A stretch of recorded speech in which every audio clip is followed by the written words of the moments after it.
Hi, welcome back. Thanks for joining me for a next episode. Today we're going to be lapping in the valves and stuff. Now, I've given the head a really good clean.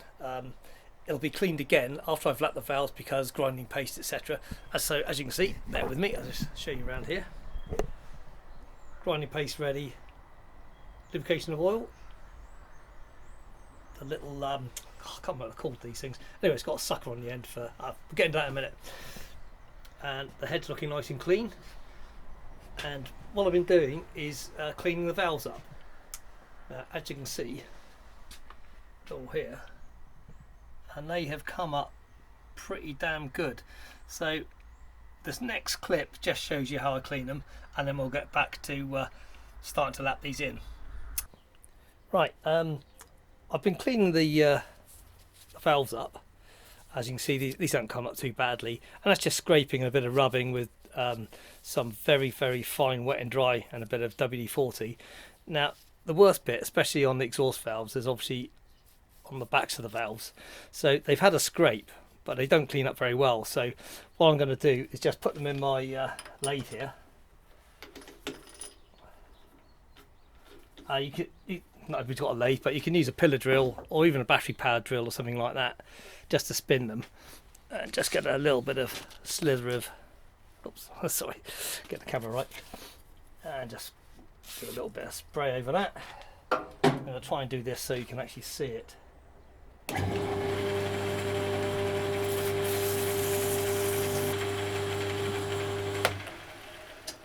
Okay, just give that a little.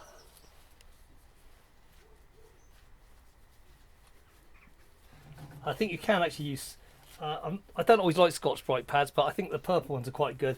And because it's nowhere near the engine, so you're not going to drop particles in, probably be okay.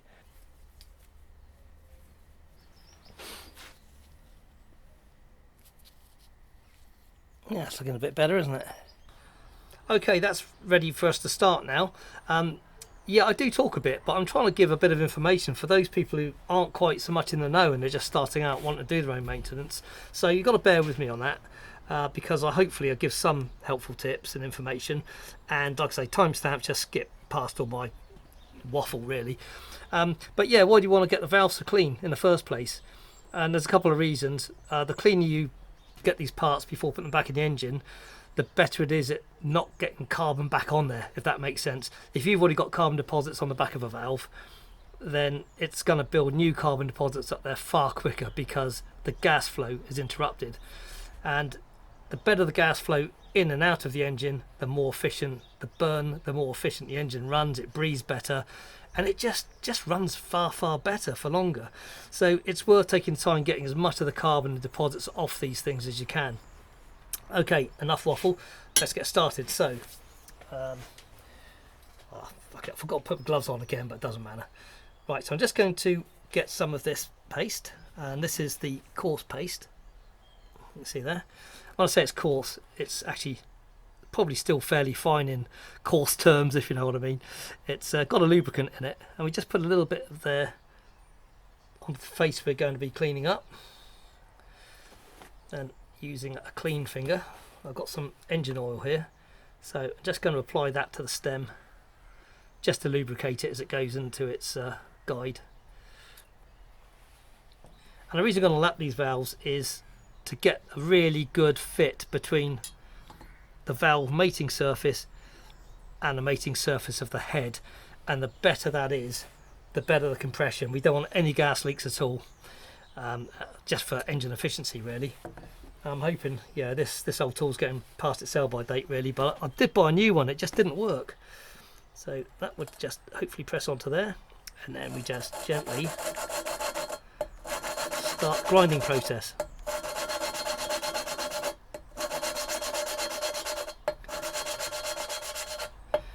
Actually, it's very therapeutic. I actually love doing this sort of stuff. And you can start to hear a different sound.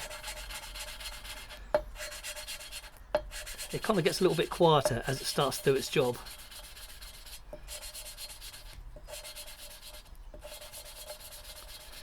So I don't know any sort of set hard and fast rules for how long you should do this, but it's worth taking the time, getting a really good finish on there. I'll say once we finish with the coarse paste, we move over to the fine paste. Right, that's probably already having an effect. And the reason I lift and drop, it just redisperses the paste. Yeah, who needs modern tools? This old 1970s one's working fine, isn't it? Okay, let's pull that off. Get a little wipe. And this should hopefully start to remove any of the pitting that's in the mating surface. See that? You can see that's starting to make a difference already. And that's just getting a nice kind of satiny finish to it, which shows it's really starting to work and get these faces to meet up nicely. So I should put coarse back on again, probably do that twice with the coarse on each valve, and then move over to the fine and do the same again. And then at the end of that process, I'll clean the head again. I know you've got to keep these things scrupulously clean, because if you've got any grinding paste left in there, you really don't want to get it on the valve stems. Can cause well, obvious damage. Okay, so I'm going to carry on with that, and I might show you the end valve. I might show another valve just so you can see how the inlet ones look as well. We'll pick a dirty one, probably this one I think, and we'll show you how well that comes up. Okay, so I'll move on down to there, then I'll film that bit. Okay, so we're up to the one of the valves that looks really quite bad. The seats, it's very darkened, and sometimes they come out quite polished when you strip them from the gas flow and stuff. So I'm trying to show you the difference. This will probably be more obvious than some of the others we're doing. So I've taken a close-up with a different camera, so I'll put that on screen so you can see that. Right, now we're going to add the paste just like we did before. Around the mating surfaces. I keep two cloths, one for the grinding paste to wipe off and stuff, and one for cleaning the stems. I don't want to get muddled up.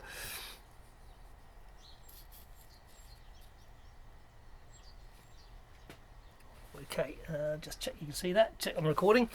I've done that before. Right, let's see how this goes. The other reason I lift and drop, I also twist it around a bit, because you don't want to be grinding in the same place. You want to get an even surface all around the valve, because you don't know how that valve's going to sit when you put it back together. So it must be ground on every single part of the surface all the way around, so it doesn't matter where the valve's orientation is. Probably pretty obvious, but you know, I like to say these things.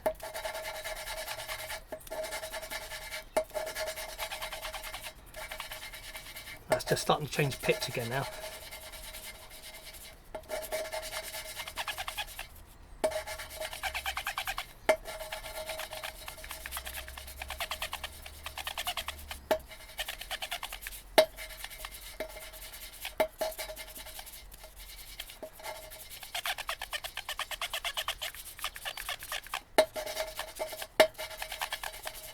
Okay, so we've not been doing that very long, have we? So let's have a look at what that's come up like. And the seat of the valve wasn't looking too bad anyway. That's okay. It does tend to remove all the fine pitting. If you look at that, it should be starting to get, I hope.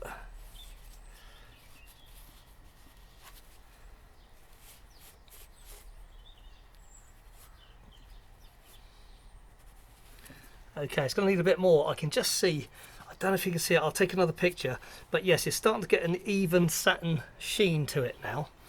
So it's going to take a few goes on this one, because that one's particularly bad, and that inlet there is bad. In fact, I think that one's not looks as good either. So obviously some are going to take longer than others, but what we're after is a complete even fine finish around. And get a magnifying glass, check it over, and I say take your time. There's no rush. I'm doing this in winter, which is a shit time to work on a car outside in a garage with no heating, with the door open. But I want to use the van for a lot of the summer, and also there's no time constraint. I've got longer to work on it. Though obviously in the summer it's nicer, it's warm, we've got longer days, so I'm not in a great rush. So yeah, here we are. Okay, we'll crack on. Okay, so we've finished. Let me just get some more lighting on for you. That's all the valves all lapped in, and you see they've come up quite nicely. Now I'm going to put up a picture. If you remember, this particular valve was really bad, so I'm going to put up a before and after picture now for you to see. Yeah, quite a difference, isn't there? So yeah, happy days, and I'm really pleased with how all the valves are looking as well. They're looking really good. And I've also cleaned up all the other bits, all the collets and caps, etc. So it's all kind of ready to go back together. Well, yeah, quite happy with how that went today. The valves were all lapped in quite nicely. Everything's come up quite well. So I think I'm going to reassemble the head. Not next video, it's going to be the video after. But what we will be doing in the next video, so not really a spoiler alert, but just keep updated, so please stay tuned for this, is we're going to be working on this. As you can see, I've got the engine back on the hoist, and that's so we can tackle this rear crankcase oil seal, which has been leaking quite badly. It's been leaking badly probably because of the sump pressure from blow by and all that kind of crap, which I keep talking about. So yeah, please stay tuned for the next video where we're going to get this off, fit the new one in, and then we can time the engine up, and then I can start on the front ones. Okay, thanks very much for watching. We'll catch up very soon.